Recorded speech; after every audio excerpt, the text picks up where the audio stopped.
Oliy ta'lim muassasalari talabalari o'rtasida har yili an'anaviy tarzda o'tkazib kelinayotgan munozara turnirining viloyat bosqichi o'tkazildi. Hozir shu haqda. Unda 8 ta oliy ta'lim muassasalari talabalaridan 6 ta jamoa g'oliblik uchun munozara olib borishdi. Oliy ta'lim, fan va innovatsiyalar vazirligi, Yoshlar ishlari agentligi, Yoshlar ittifoqi markaziy kengashi hamkorligida o'tkazib kelinayotgan bu kabi tanlovlar ko'plab iqtidorli yoshlarni aniqlanishiga zamin yaratmoqda.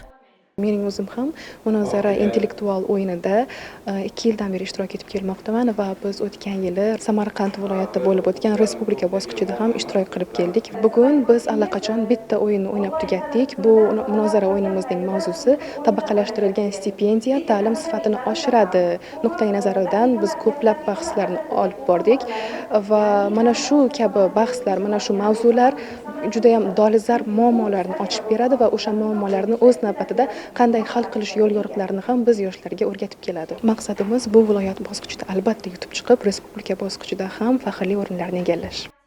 Munozara haqiqiy ma'noda debat va bahslarga boy bo'ldi. Bildirilgan fikrlar har ikki tomonni ham munozarada kuchliligini ko'rsatdi. Yoshlar mavzu yuzasidan fikrlarini faktlarga asoslangan holda isbotlashga harakat qilishdi.